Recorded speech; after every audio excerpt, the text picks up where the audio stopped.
嗨，我是老高。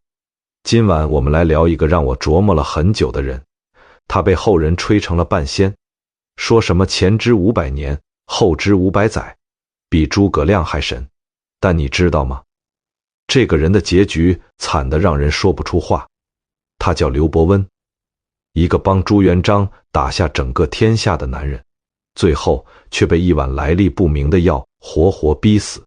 说实话，如果是我可能早就跑了，但他没跑，他跑不掉。今晚我不想跟你讲什么神机妙算，也不想跟你掰扯那些玄乎其玄的风水传说，我想跟你聊的是一个活生生的人，怎么一步步走进一个无解的死局。这个死局的名字叫伴君如伴虎。请你先跟我想象一个画面，时间是洪武8年，正月，地点是南京城里一座叫诚义伯府的宅子。这名字听着挺体面的，对吧？诚义伯，那是朱元璋亲封的爵位。但你走进去看看，冷清的像座坟。北风从秦淮河那头刮过来，呜呜的往窗户缝里钻。屋里点着几根蜡烛，烛火被穿堂风吹得东摇西晃，空气里全是中药味儿，那种苦涩的、发霉的、让人喘不上气的味道。床上躺着一个老头，瘦得脱了形，颧骨高高凸出来，眼窝深深陷下去，整个人就像一张皱巴巴的旧纸。但他偶尔睁开眼，你就知道这人不简单，那目光太亮了，亮得不像一个将死之人该有的样子。这个人就是刘伯温，65岁，曾经搅动天下风云的大明第一谋士，此刻正躺在这张床上等死。我觉得这个人的一生就像一把好刀，锋利的时候谁都想用，钝了之后谁都嫌碍事。请你把注意力放到房间正中间那张桌上，红木的，很名贵，上面搁着一碗汤药，黑漆漆的，冒着热气，在烛光下泛着一种说不清道不明的光泽。端来这碗药的人不是府里的下人，不是大夫，而是当朝宰相胡惟庸。你想想，一个宰相亲自跑来给一个退休老干部送药，这正常吗？胡惟庸脸上挂着笑，那种特别标准的挑不出毛病的笑。他微微弯着腰，双手捧着碗，语气恭恭敬敬。这是陛下亲自吩咐御医熬的，说是驱寒暖胃，专治您这老毛病。你听到没有？陛下亲自吩咐。在那个年代，皇帝赏你东西，你敢不接？你不接就是抗旨。但刘伯温听到这几个字的时候，心往下沉了一截。他太了解朱元璋了，那个从乞丐堆里爬出来，踩着无数人的尸体坐上龙椅的男人。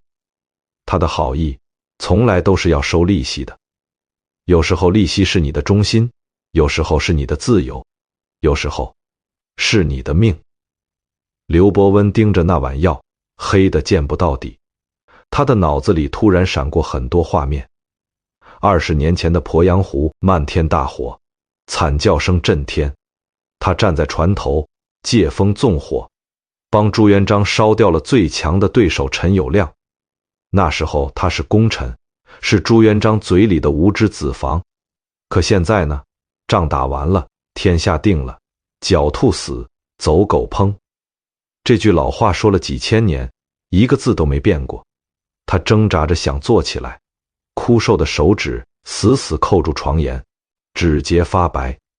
这一刻，他不是什么大明国师，就是一个怕死的老人。对面的胡惟庸还端着碗，笑容没变，但眼神里有一丝催促。那丝催促很轻很淡，淡到你不仔细看根本察觉不到。但刘伯温看到了，他这辈子最擅长的就是看到别人看不到的东西。他伸出手接过了那碗药，碗很烫，他的手在抖，药汁晃了一下，差点洒出来。他能闻到那股浓烈的苦味，冲鼻子，冲脑门。他抬头看了一眼窗外，漆黑一片，南京城的城墙高得像铁桶，把天都遮住了。连颗星星都看不见。他嘴角动了一下，像是在苦笑。然后他把碗凑到嘴边，一仰脖子，喝了。一滴不剩，药汁滚进喉咙的那一瞬间，他的肚子里像烧起来了一样，剧痛，不是普通的疼，是那种从里往外炸开的，让人想在地上打滚的疼。史书上写得很客气，说服药后腹中如有物积压。什么物，什么积压？那就是毒啊，只不过没人敢这么写罢了。胡惟庸看着空碗，笑容更深了。他做完了自己该做的事，客套了2句，带着随从走了。脚步声渐渐消失在走廊尽头，房间里只剩刘伯温一个人。他蜷在床上，听着自己破碎的呼吸声，额头上全是冷汗。说实话，如果是我在那个位置上，我可能连药都端不起来。但刘伯温端了，喝了，没说一个字。你说他是认命了吗？我觉得不全是，我觉得他是算清楚了，这碗药不喝是死，喝了也是死，但喝了，至少家人还有一条活路；不喝就是抗旨，全家跟着陪葬。你看，到了最后一刻，这个所谓的天下第一聪明人，能做的选择竟然只有这么一个。你有没有发现，这和我们现在职场上某些事很像？不是说有人给你下毒，而是那种你不接受就出局的感觉。老板给你一杯酒，你知道喝了伤身，但你敢不喝吗？当然了，刘伯温的版本惨了10000倍，但本质上都是权力对个体的碾压。好，先把这碗药放一放，我想带你回到最开始的地方，去看看这一切是怎么开始的。因为只有看懂了开头，你才能真正理解这个结局有多讽刺，多残忍。请你深吸一口气，跟着我把时钟往回拨，拨过20年的光阴，拨过无数场战争和无数条人命。我们要去的地方是元朝末年的浙江青田，那里没有血腥味，没有药味，只有竹林的清香和山间的雾气。那是故事最初的模样。元至正19年，天下大乱，蒙古人的朝廷烂透了，到处都在打仗，到处都在死人。红巾军、白莲教，各路草头王，谁都想当皇帝，老百姓呢，饿死的、被杀的、逃难的，遍地都是。但你如果这时候走进浙江青田的深山里，会觉得跟外面完全是2个世界。山上雾气弥漫，竹子脆得发亮，雨后的空气里带着泥土和新笋的味道。半山腰有一间书屋，简陋得很，竹子搭的，连像样的窗户都没有。里面坐着一个中年男人，40来岁，长衫洗得发白，正在那儿看书。这就是刘伯温。准确地说，他这时候叫刘基，字伯温，曾经是元朝的进士，当过官，但早就不干了。为什么？因为他看透了，那个朝廷没救了，贪官遍地，上面不管，下面胡来。他提了一堆建议，没人听，干脆回家隐居，眼不见心不烦。但他真的心不烦吗？你仔细看他桌上那张地图就知道了，上面画满了红圈，标注着各路义军的地盘和动向。他嘴上说归隐，心里一直在盘算天下大事。他在等一个值得他押上全部身家的人。我觉得刘伯温那几年的状态，就像一个手里握着重金的投资人，坐在山上看着下面一群创业者厮杀。他不缺项目，他缺一个真正靠谱的 CEO。 就在某个蝉叫得烦人的午后，山脚下传来一阵马蹄声，不算整齐，但很有力。一支队伍沿着山路蜿蜒上来，衣甲破旧，但人人精神抖擞。走在最前面的那个人长得很有辨识度，额骨高高隆起，下巴往前突出，脸上全是风霜留下的刻痕。这就是朱元璋。这时候他还不叫朱元璋，叫朱重八。一个从安徽凤阳要饭要出来的和尚。你别看他后来当了皇帝，这时候的他浑身上下还带着泥土味和草莽气，但他的眼睛特别吓人，亮得像两把刀，那种眼神是在死人堆里滚过，在饥饿线上挣扎过的人才会有的，又凶又恶，像一头狼。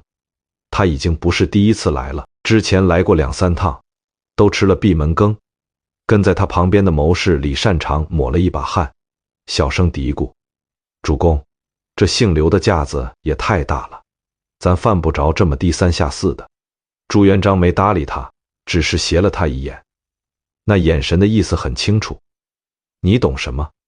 他低头看了看自己那双沾满黄泥的靴子，又整了整被荆棘刮破的战袍。他想让自己看起来体面一点，像个礼贤下士的明主，因为他心里比谁都清楚，他手底下那帮兄弟打仗没问题，杀人也利索，但没一个能告诉他这天下该怎么治。他缺的不是一把刀，是一个大脑。朱元璋走到书屋门前，没急着敲门，他先站定了，恭恭敬敬对着那扇关着的门鞠了一躬。屋里的刘伯温当然听到了动静，他放下笔，透过竹帘缝隙往外看，观察着这个不速之客。他不是在看长相，他在看这个人的气质、举止，还有眼神里藏着的东西。这不是一次普通的拜访，这是一场双向面试，两个人都在掂量对方的分量。门开了，两个人面对面站着，一个满腹诗书、气质儒雅的江南才子，一个目不识丁、满脸刀疤的淮西莽汉。这画面反差太大了，像石头撞玉，粗亲对温润。但就是这种碰撞，后来改写了整个中国历史。朱元璋没有像别的军阀那样上来就甩金银珠宝、许高官厚禄，他做了一个很聪明的动作，他解下了腰间的佩刀，放在桌上。那把刀跟了他很久，无数次救过他的命，他把它放下，等于是在说，我在你面前没有防备。然后他用那口浓重的安徽土话说了一句话：先生，天下大乱，百姓易子而食，我朱重八是个粗人，只想讨个太平。就这一句话，没有花里胡哨的修辞，没有空头支票，但这句话精准地打中了刘伯温的软肋。请注意，他说的不是我想当皇帝，他说的是我想讨个太平。这是私心还是公心？至少在那一刻，听起来像公心。而对于一个被儒家修齐治平思想浸泡了大半辈子的读书人来说，这5个字比任何金银财宝都管用。我觉得这就是朱元璋最厉害的地方。他没读过什么书，但他天生懂人心。他知道刘伯温这种人，你用钱砸不动，用官位压不住，你得从理想下手，给他一个拯救苍生的大义名分。他自己就把自己感动了。刘伯温看着朱元璋，说实话，眼前这个人的地盘不是最大的，兵力不是最强的，甚至长相还有点吓人。但刘伯温在他身上看到了一种别人没有的东西。陈友谅太残暴，张士诚太安逸，方国珍太摇摆，只有朱元璋身上有一种野蛮生长却又极度克制的劲儿，像一匹没被驯服的野马，浑身是力气，但还知道该往哪个方向跑。刘伯温站起来，走到墙上那幅地图前，手指轻轻划过长江。他开口说的第一句话不是客套，而是一句能掉脑袋的大实话。张士诚就想守着他那堆盐包过日子，当个富家翁，不用管他。陈友谅虽然兵强马壮，但为人残暴，手下离心离德。唯独您，眼下虽然弱，但只要高筑墙，广积粮，缓称王，天下早晚姓朱。这就是后来著名的食物18策的雏形。一道闪电照亮了朱元璋脑子里原本一团浆糊的战略地图。朱元璋激动地一把抓住刘伯温的手，握得生疼。那力道不像是握手，像是溺水的人抓住了唯一的浮木。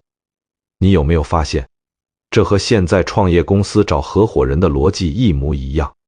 CEO 有野心，有执行力，但没方向。 CTO 有技术，有眼光，但缺平台。两个人一拍即合，觉得全世界就咱俩最懂彼此。但后来呢？公司做大了，分歧就来了。创业蜜月期一过，剩下的全是利益分配和权力斗争。古今中外，这个剧本演了无数遍，结局大多不好看。刘伯温最终决定下山，他收拾了一个简单的包裹，告别了那座住了好几年的竹屋，跨上朱元璋给他备的马，回头看了最后一眼身后的青田山。竹林还是那么绿，雾气还是那么浓，但他知道自己回不来了。他把自己这把刀交给了一个杀伐果断的人，这把刀一旦出鞘，就收不回来了。山风突然猛了起来，吹得两人衣袍猎猎响，像是老天爷叹了口气。队伍尾巴上那些朱元璋的老兄弟，淮西帮的那群武将，正用一种不太友好的眼神打量着这个文弱书生。他们不理解，大哥干嘛要对一个耍嘴皮子的酸儒这么客气，甚至还拿施礼来待他。这种不满和嫉妒，像一颗颗地雷，悄悄埋在了大明这座大楼的地基下。只不过在创业初期，大家有共同的敌人，这些矛盾被暂时压住了，但埋下了就是埋下了。炸弹不会因为你假装看不见就自动消失。好，接下来我要带你去一个惊心动魄的地方——鄱阳湖。公元1363年，中世纪全球最大规模的水战，80万人在一片湖面上拼命。这场仗如果朱元璋输了，就没有后来的大明朝了。而刘伯温在这场仗里干了一件事，直接救了朱元璋的命，也间接害了他自己。让我们把画面切到鄱阳湖。夏天热得要命，空气里全是水腥味和铁锈味，那是大战前夕特有的气息。朱元璋的舰队停在湖面上，说是舰队，其实就是一堆小破船。对面呢，陈友谅的船，那不叫船，那叫水上城堡。史书上说，陈友谅的楼船高好几丈，分3层，甲板上能跑马。朱元璋的船在旁边一放，就跟沙丁鱼遇到了鲸鱼似的，无论吨位还是数量，都是碾压级别的差距。这仗怎么看都没法赢。朱元璋急得嘴角冒泡，打了好几天，全是败仗，军心开始动摇。有人偷偷建议，大哥，要不咱撤回南京吧，别在这儿耗了。但有一个人从头到尾没慌过，刘伯温。他没看地图，没看敌船，他在看天，看水，看风往哪边吹。他穿着一件洗得发白的旧长衫，在一群披盔戴甲的武将中间，瘦得像一根竹竿。但他身上有一种气场，说不清道不明的，让所有人都觉得只要他在，就还没到绝路。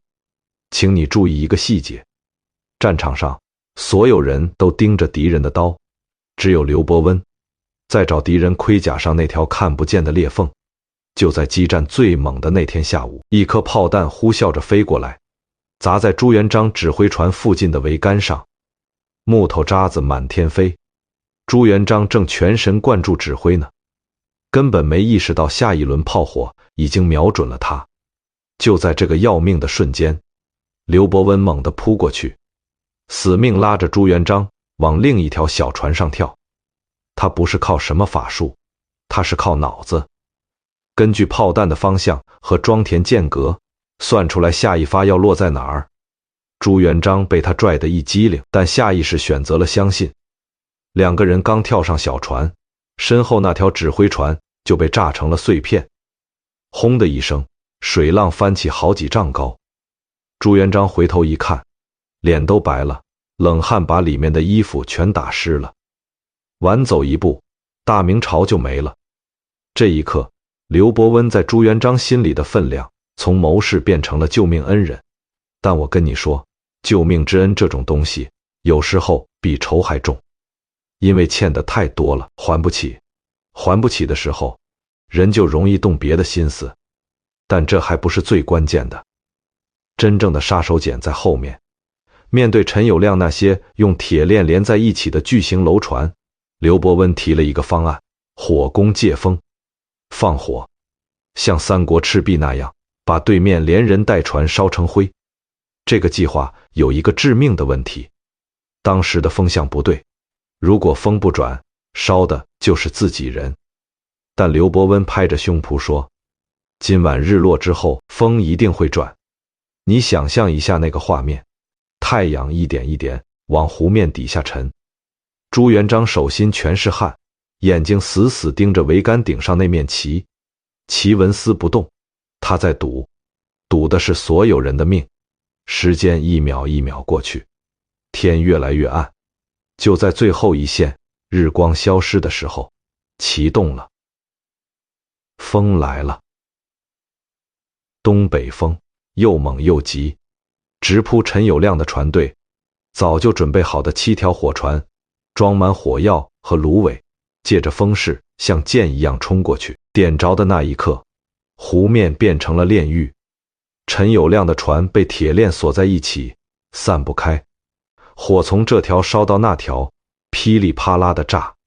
人在甲板上跑，跑不掉，跳进水里，水面上也是火。惨叫声、爆炸声、桅杆倒塌声，绵延几十里。朱元璋站在船头，火光映在他脸上，红彤彤的。他看着那片火海，既有劫后余生的狂喜，也有说不出的震撼。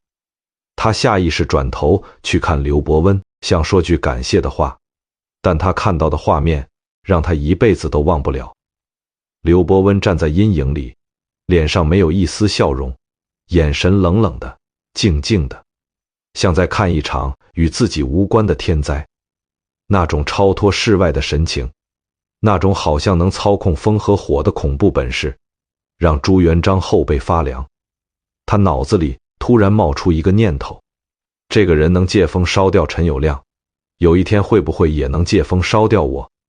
我觉得这就是人性最让人无奈的地方。你帮一个人帮得太狠了，他不但不感激你，反而开始怕你，因为他知道你有这个本事帮他，就有这个本事毁他。这不是朱元璋一个人的毛病，这是所有掌权者的通病。能力太强的下属永远是老板最大的心病。鄱阳湖这把火烧掉了陈友谅，也烧掉了朱元璋和刘伯温之间最后的单纯。胜利之后的庆功宴上，朱元璋拉着刘伯温的手，当着所有人的面说，这是我的子房啊，没有你就没有今天。大家都觉得这是最高赞誉，但刘伯温感觉到了，那双手的力道变了，不再是纯粹的信任，多了一份试探，像是在掂量你的骨头有多硬，能不能掰断。他隐约嗅到了危险，但他是读书人，他信那一套儒家的君臣大义，他觉得只要自己大公无私，就能让这个草莽皇帝变成尧舜。他错了，他严重低估了权力对人的腐蚀速度。当朱元璋从一个在刀口上讨生活的军阀变成唯我独尊的天子时，他需要的就不再是一个能教他做事的老师了，他需要的是一个听话的工具。而刘伯温这辈子就没学会怎么当工具。好仗打完了，接下来该建国了，让我们跟着这对君臣走进那座正在热火朝天施工的南京城。空气里全是石灰味、木屑味和汗味。大明这个国家就像一只刚破壳的猛禽，急需一个窝和一套规矩。而刘伯温的角色又变了，他从那个在船头借风的术士变成了这个新帝国的总设计师。用现在的话说，他是大明这家公司的首席架构师，修城墙、建宫殿、定律法、排礼仪。朱元璋把最核心的活儿全扔给了他，这看着像是重用，但换个角度想，这也是一种捆绑。你设计了整栋大楼的结构图纸，你就是这栋楼最大的安全隐患，因为你知道每一根承重柱在哪里，你知道从哪里下手能让整栋楼塌掉。刘伯温站在那段还没完工的南京城墙上，手里攥着图纸，眉头紧锁。这座城墙和以前所有的都城都不一样，不是方方正正的，而是顺着山势水势走的，弯弯曲曲，像一条盘踞在大地上的巨蟒。这不是随便画的，这是刘伯温根据南京的山水格局精心排布的一个巨大的风水阵。他想用这座城墙锁住金陵的王气，也想用制度锁住朱元璋的暴脾气。但朱元璋站在他身后，看着这一切的眼神跟他完全不同。朱元璋眼里闪的不是满足，是恐惧。对，恐惧。他怕失去这一切。他骨子里永远住着那个在黄觉寺扫地被人看不起的小和尚。越是拥有了天下，就越怕有一天醒来发现全没了。到了定律法的时候，两人的分歧彻底暴露了。朱元璋的主张很简单，乱世用重典，贪1两银子，剁手贪60两，剥皮。他恨贪官，恨到了骨头里，因为他从小就是被贪官害的，爹妈饿死了，哥哥饿死了，他的复仇欲是刻在 DNA 里的。而刘伯温呢，他说的是另一套。他说天下初定，需要宽仁，不能光靠杀来解决问题。你今天杀100个贪官，明天还有1000个，要从根子上治，靠教化，靠制度。两个人在御书房里反复拉锯，刘伯温在律法草案上写一条从宽，朱元璋就在旁边批一个处死，写一条减刑，批一个加等，来来回回拉扯了无数次。这不是两个人的争论，这是两种世界观的碰撞。一个想靠恐惧统治天下，一个想靠道德教化人心。说实话，站在今天回头看，两个人都有道理，也都有毛病。朱元璋的重点短期管用，长期培养出的是一批更会伪装的贪官。刘伯温的仁政理论很美，但在那个烂到根子上的官场里，等于对牛弹琴。但问题是，朱元璋是皇帝，在那个体制下，皇帝说的就是对的，你跟他讲道理讲不通，你只能认输。更让刘伯温崩溃的是，朱元璋开始派他去干一些见不得光的活，最有名的就是斩龙脉。朱元璋迷信风水，怕天下其他地方还有王气冒出来，再蹦出一个皇帝跟他抢位子。于是他让刘伯温带着工匠到处去勘察地形，看到哪座山有嫌疑，就把山脊凿断，看到哪个潭太深，就用石头填上，美其名曰整治河山，实际上就是垄断天命。你想想，刘伯温是什么人？他是真的懂风水的人，让一个懂风水的人去搞破坏，这跟让一个真正的医生去害人有什么区别？但他不干不行，因为他如果不去凿那些虚无缥缈的龙脉，朱元璋就会去砍那些活生生的人头。他是在用自己的阴德换别人的性命。我觉得刘伯温那几年的心理状态一定是极度矛盾的。一方面他亲手设计了这个帝国的骨架，另一方面他眼睁睁看着这个帝国的灵魂在变形。他以为自己是建筑师，结果发现自己只是一个包工头，图纸是他画，但盖成什么样全看老板的意思。有一个深夜的细节，我想特意说一下。洪武元年的某个晚上，刘伯温在御书房里整理刚写完的大明律，蜡烛快烧尽了，影子映在白墙上，又瘦又长。突然，一个巨大的黑影覆盖了他。朱元璋不知道什么时候站到了他背后，像一只无声的猫。皇帝没说话，只是伸手按在了刘伯温的肩膀上，那只手又大又重，布满老茧。刘伯温的肩膀明显塌了一下。朱元璋看着桌上那些密密麻麻的字，突然问了一句：先生觉得这套律法管得住谁？是管天下人的贪心呢，还是只管得住那些没权没势的老百姓？这句话把刘伯温问懵了，冷汗一下子就出来了，因为这话里藏着一个极其可怕的意思。皇帝在告诉你，你写的那些条条框框，在我面前就是一张废纸，我要用就用，不用就扔。你别以为你写了律法，就能拿律法来框住我。那一刻，刘伯温第一次产生了想逃的念头，但他逃不掉。这座他亲手设计的南京城，已经变成了困住他的笼子。好，现在我要跟你讲一场比战场还凶险100倍的东西。朝堂上的党争，如果说鄱阳湖是明刀明枪，那接下来发生的事，就是在背后捅刀子。而刘伯温毫无悬念地站在了风暴的正中心。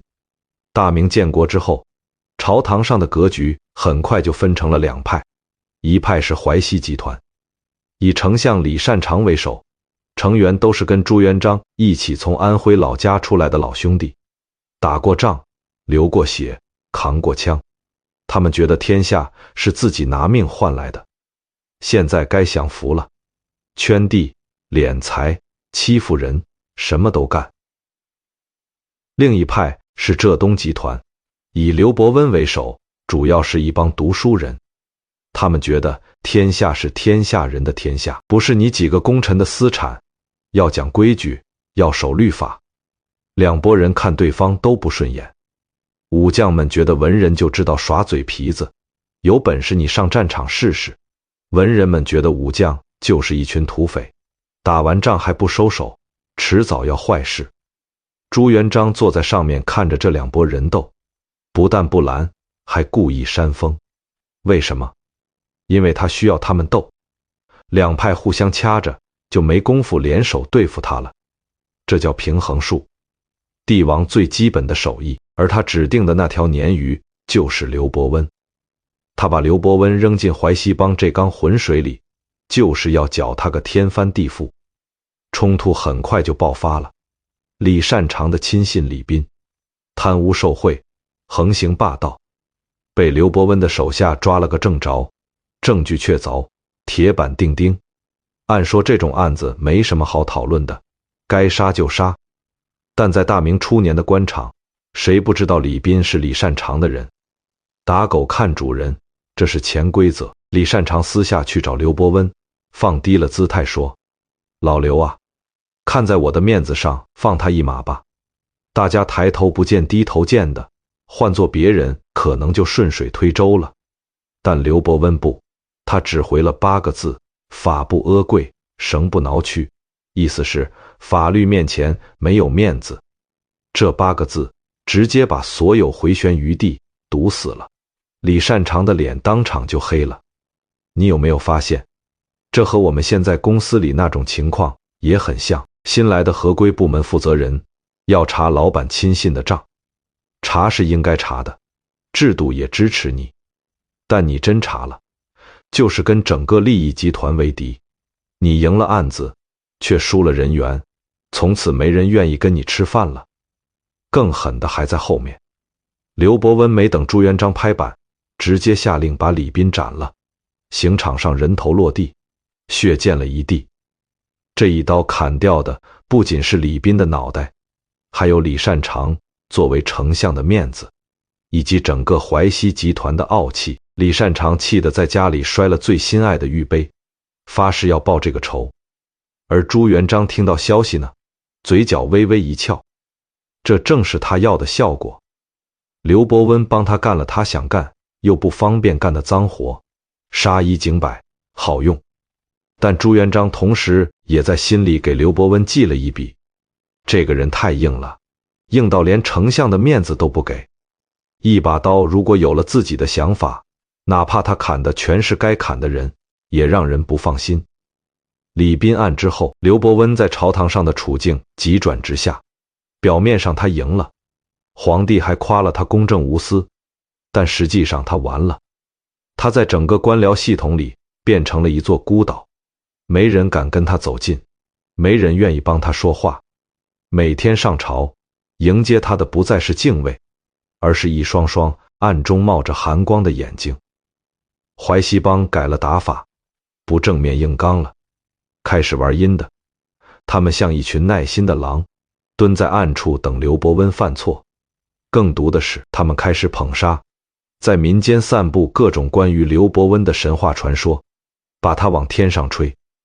什么遇见过太上老君，获赠天书3卷，前知500年，后知500载。甚至有人说大明的江山就是刘伯温算出来的。茶馆里的说书人讲得唾沫横飞，老百姓听得如痴如醉。一句民谣传遍了南京城的大街小巷：3分天下诸葛亮，1统江山刘伯温。听着好像很风光，是不是？但这是一把抹了毒的刀子，直接捅向刘伯温的后背。因为在那个年代，皇帝是唯一的神，你刘伯温比皇帝还神，你这是想造反还是怎么着？让我们把镜头切到皇宫深处。朱元璋坐在暖阁里，手里捏着锦衣卫送来的密报，就是那些民间流言的汇总。他的眉头越皱越紧。对于一个开国皇帝来说，功臣的民间声望超过自己，是比敌国入侵还可怕的事。朱元璋的出身是他一辈子的伤疤。那个在黄觉寺为一碗粥受尽白眼的小和尚，永远活在他心里最阴暗的角落。他拼命编造自己出生时红光满室的神话来洗刷过去。可现在呢，老百姓信的不是他的神话，是刘伯温的。这比打他的脸还疼。在他看来，这已经不是名声的问题了，这是皇权合法性的问题。如果刘伯温真像传说中那么神，百姓敬畏的到底是龙椅上的皇帝，还是那个能掐会算的国师？这个念头像毒蛇一样缠住了朱元璋。他开始用全新的眼光审视刘伯温。鄱阳湖借风，那是他在炫耀法力；斩龙脉，那是他在掌控天命。曾经让他感激涕零的画面，全都变成了可怕的证据。他需要把这个神从神坛上拉下来。怎么拉？毁掉一个神最好的办法，就是证明他也是个会流血、会求饶、会犯错的凡人。一场去神话化的运动悄悄启动了。朝堂上故意给刘伯温出难题，让他去处理那些根本解决不了的烂摊子。民间另外雇了一批说书人，开始编刘伯温算错卦、看走眼的段子，两头夹击。刘伯温还蒙在鼓里，每天照常上朝，照常苦谏。他没发现，周围同僚看他的眼神已经变了，不是崇拜，是像看一个快要死的人。有一天退朝，刘伯温在宫门口被胡惟庸拦住了。胡惟庸凑过来，压低声音说了一句话：“先生可知道，近日京城盛传，您有天子气呀？”这句话像一道闪电劈下来，把刘伯温劈得僵在原地。他太懂这4个字的分量了。天子气，在那个年代，这就是谋反的同义词，是诛九族的大罪。他看着胡惟庸那双闪着恶毒光芒的小眼睛，终于明白了，原来那些赞誉，那些歌谣，那些把他捧上天的神话，全是陷阱，全是为了今天这一刻。他回头看向那座高耸的宫墙，仿佛能感觉到有一双眼睛正在最高处冷冷地盯着他。那一刻，什么宰相之位，什么开国功臣，什么流芳百世，全不重要了。保命，只有保命。他必须马上辞职，马上离开，马上证明自己连当官的心思都没有，更别提当皇帝。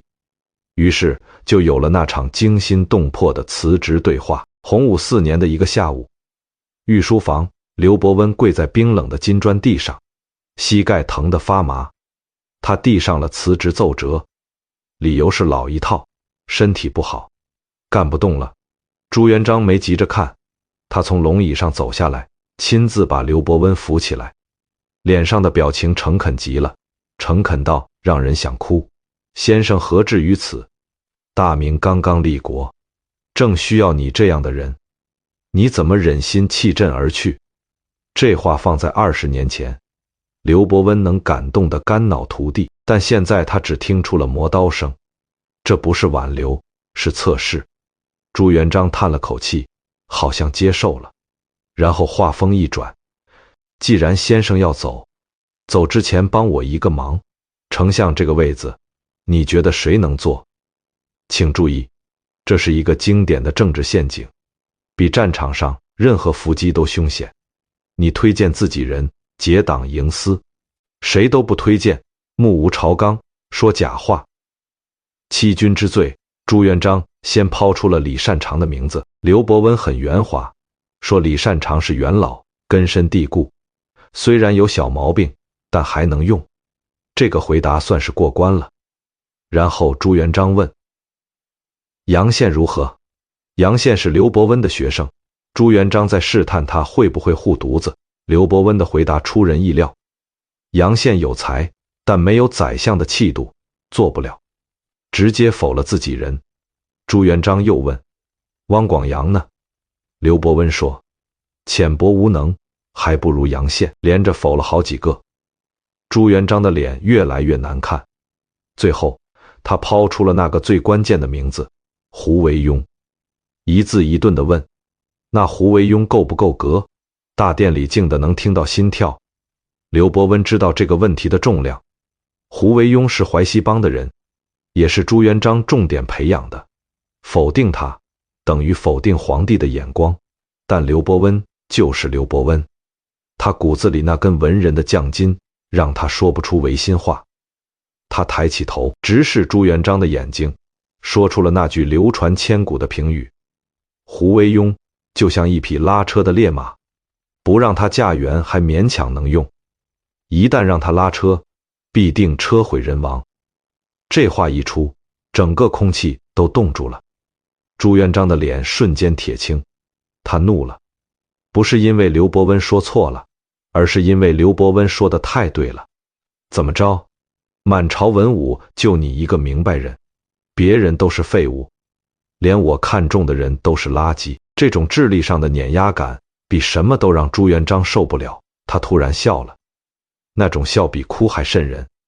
他拍着刘伯温的肩膀说：先生眼光这么高，看来这宰相之位非你莫属了。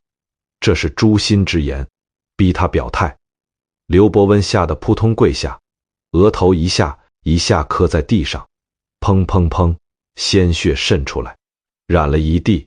他说自己嫉恶如仇，当了宰相只会误国，万万使不得。朱元璋看着趴在地上的他，最后一丝温度也消失了，挥了挥手：走吧，好自为之。我觉得这场对话是刘伯温一生中最矛盾的时刻。他的才华不允许他说假话，他的处境又不允许他说真话，最后他选择了说真话，也选择了给自己掘墓。你说他傻吗？我说不好，但我知道一件事，一个人如果连真话都不敢说了，他活着跟死了也没什么区别。刘伯温带着一家老小离开了南京，马车颠簸在官道上，他回头看了一眼那座城墙，那座他亲手设计的，号称天下最坚固的城墙，此刻在他眼里就像一张巨嘴，随时准备把人吞掉。他以为自己终于逃出来了，但他留下了2颗定时炸弹。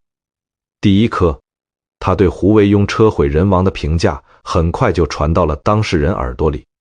第二颗，在朱元璋心里，他从一个可用的工具变成了一个不可控的隐患，知道太多又太聪明的局外人。回到清甜的日子，一开始还算平静，种种地，看看书，喝喝茶，但这种平静太脆弱了，脆弱到一阵风就能吹散。果然没多久，麻烦就找上门了。起因是一个荒唐透顶的事。他家后山有一块荒坡，叫潭阳，什么都没有，就是杂草和石头。但有一天，几个自称是京城来的风水大师出现在了青田县衙。他们在刘伯温祖坟周围转来转去，嗅来嗅去，最后指着那块破荒坡，大惊小怪地说：这里有王气。王气2个字，在封建时代就是催命符，意思是这地方能出皇帝。你家祖坟在这儿，那你是不是想谋反？这份密报很快就到了胡惟庸的桌上。胡惟庸像捡到了宝一样，立刻添油加醋写了一封弹劾奏章，说刘伯温强占有王气的风水宝地，图谋不轨。这完全是胡说八道。朱元璋心里比谁都清楚，青田那种穷山沟出不了什么天子，但他不需要真相，他需要借口，一个能继续敲打刘伯温的借口。于是他下旨剥夺了刘伯温的全部俸禄。这一手不仅仅是断了他的经济来源，更是在政治上公开羞辱他。你已经不是功臣了，你是嫌疑犯。我觉得这是刘伯温一生中最讽刺的时刻。他是大明第一风水大师，他帮朱元璋选过都城，斩过龙脉，结果呢，自己被一个莫须有的风水局搞死了。就好比一个造锁的大师，最后被自己造的锁锁在门外。命运跟他开的玩笑，比他算过的任何一卦都残忍。消息传来的那天，刘伯温看着那道圣旨，整个人像被抽空了。他知道自己没有退路了。待在青田，胡惟庸会接着编故事，说他招兵买马，打造兵器，直到把他往死路上逼。唯一的办法是回南京，回到皇帝眼皮底下当一个人质。只有把自己暴露在朱元璋的监控之下，才能证明自己没野心。这是一个极其悲凉的决定，就像一只受了伤的鸟，为了不被猎人射死，主动飞回笼子里。他又踏上了去南京的路。这一次，没有意气风发，没有壮志凌云，只有一个老人弓着背，坐在颠簸的马车上，看着窗外闪过的枯树和荒野，一言不发。回到南京之后，他没住回原来那座府邸，而是找了个偏僻角落，闭门不出，不见人，不写文章，不发表任何意见，整天诚惶诚恐，连出门买菜都怕被人盯上。这就是大明开国第一谋士的晚年，像一只被拔了爪的老鹰，缩在笼子里，连叫都不敢叫一声。但即使这样，也没人放过他。胡惟庸和朱元璋就像在观赏一只困兽的垂死挣扎，时不时还过来戳2下。就这么熬到了洪武8年的冬天，刘伯温终于病倒了，病得很重，也病得很蹊跷，是心病，是身病，还是有人动了手脚？这成了当时南京城里最大的悬案。但不管怎么说，他起不来了。然后就有了我们开头讲的那一幕。皇帝派胡惟庸送药来了，我们绕了一大圈，又回到了这碗药面前。现在你再看这个场景，感受是不是完全不一样了？这不是一碗普通的药，这是20年的恩恩怨怨，你来我往，算计与反算计，全部浓缩在了这碗黑漆漆的汁液里。刘伯温躺在床上，看着胡惟庸的脸，那张笑脸他太熟了。他比任何人都清楚这碗药意味着什么，但他没有拒绝，他不能拒绝，因为他最后想保的不是自己，是家人。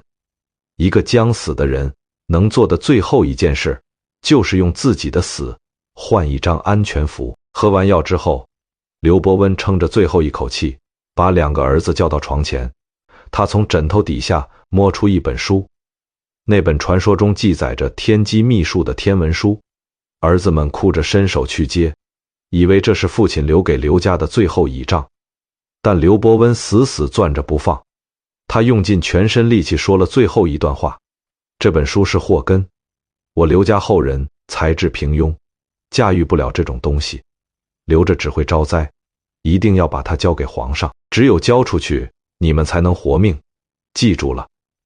这是刘伯温一生中最后一个计谋，也是最悲凉的一个，用交出核心技术换家族的平安。到了死的门槛上，他还在跟那个看不见的对手下棋，还在拼命从死神的指缝里给后代抠出一线生机。交代完这些，他闭上了眼。大明开国第一谋士，终年65岁。他的葬礼冷冷清清，没几个人来。昔日的同僚们躲得远远的，谁也不想在这节骨眼上沾一个政治失败者的晦气。胡惟庸在相府里端着酒杯庆祝，他以为自己赢了，最大的绊脚石终于搬掉了。他以为大明的朝堂从此就是他的一言堂，但他做梦也没想到，刘伯温的死恰恰是他噩梦的开始。朱元璋听到死讯的时候，正在批奏折，他停了笔，沉默了很久，脸上没什么悲伤，反而有一种松了口气的轻松。那个能看穿他，让他在智力上感到压迫的人，终于不在了。他的皇权在这一刻才算真正完整。但他没忘记胡惟庸的角色，那碗药是他默许的，但他永远不会承认。在他的剧本里，胡惟庸就是那把替他杀人的刀。现在人杀完了，这把刀如果太得意忘形，也该回炉了。5年后，洪武13年，惊天大案爆发，朱元璋以谋反罪诛杀胡惟庸，株连3万余人。在胡惟庸的罪状清单里，赫然写着一条：毒杀程义伯、刘基。你品品这个讽刺，当年暗示你去送药的是皇帝，现在拿这件事定你死罪的也是皇帝。翻手为云，覆手为雨。朱元璋站在胡惟庸的尸体旁，不知道有没有想起刘伯温那句车毁人亡。那个老头果然算准了，胡惟庸必死，而且死在朱元璋手里。他甚至可能算准了自己也必死，他只是安安静静地等着预言一个一个应验。更深远的影响是，朱元璋借胡惟庸案直接废除了丞相制度，这个存在了几千年的职位，从此在中国历史上消失了，权力全部归皇帝一人所有。这恰恰是朱元璋从一开始就想要的结果。刘伯温的死，胡惟庸的灭，全都是通往这个终点的垫脚石。我觉得朱元璋这个人是中国历史上最冷血的棋手之一，他下的每一步棋看似随手，其实早就算好了后面10步20步。刘伯温算得过天，算得过地，唯独没算过他。或者说他算到了，但改变不了，因为再聪明的棋子也改不了棋手的意志。刘伯温死了，但他的影子始终笼罩在大明上空。他留下的那本天文书被朱元璋锁进了皇宫最深处，再也没人见过。他的2个儿子虽然按遗嘱交出了书，但最终还是没能逃脱政治漩涡。大儿子刘琏在胡惟庸案中被逼自杀，二儿子刘更后来因为顶撞了朱棣，死在了牢里。一家人的命运就是刘伯温一生的缩影，才华横溢，不得善终，看透了天机，却看不透人心。你有没有发现，这个故事的底层逻辑和我们现在很多事是相通的？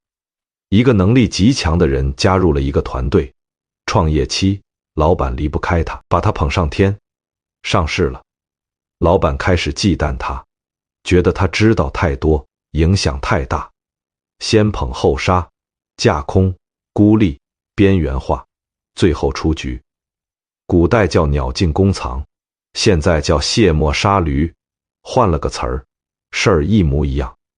我不是说现在的职场有多黑暗，我只是说权力这种东西，不管放在什么时代，对人性的腐蚀力都是一样的。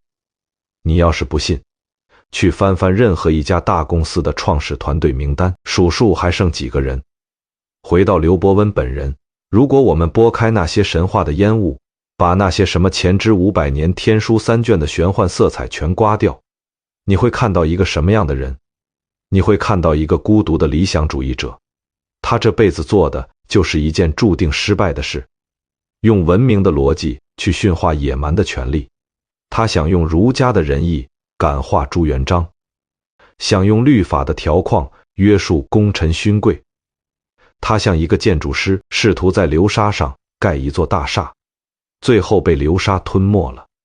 但我觉得这种失败不丢人，甚至是伟大的，因为正是这种知其不可为而为之的倔劲儿，撑起了中国文人最硬的那根脊梁骨。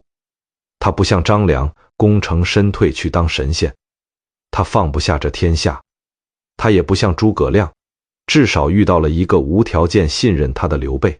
他面对的是朱元璋，一个猜疑心重到病态的顶级权术家。在这种人手底下还能保持清醒和骨气，这本身就比任何神话都了不起。历史有时候也算公平，他在当时杀了刘伯温的肉体，却在后来给了他永恒的名声。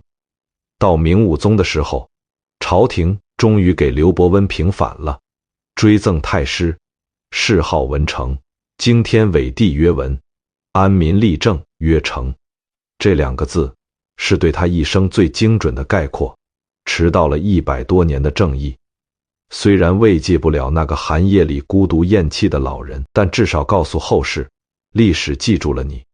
说实话，如果有平行世界的话，我真希望有一个版本的刘伯温，从来没有下过那座青田山，没有遇见朱元璋，没有鄱阳湖的大火，没有朝堂上的尔虞我诈，也没有那碗黑漆漆的药，只有一个老头坐在半山腰的竹屋里，看云卷云舒，喝一壶温热的黄酒，写几首闲诗。窗外的风穿过竹林，沙沙沙的，像是在跟他聊天。没有君臣猜忌，没有党同伐异，没有诛九族的恐惧，只有一个普通人，安安静静地过完这一生。但历史没有如果，命运的齿轮一旦咬合，就没有回头路。刘伯温选择了下山，选择了入仕，也就选择了他的结局。他这一生算尽了天机，算尽了兵法，算尽了人心的明面，唯独漏算了人心最深处那片幽暗，那片连日光都照不进去的地方。好了，今晚关于刘伯温的故事就到这里。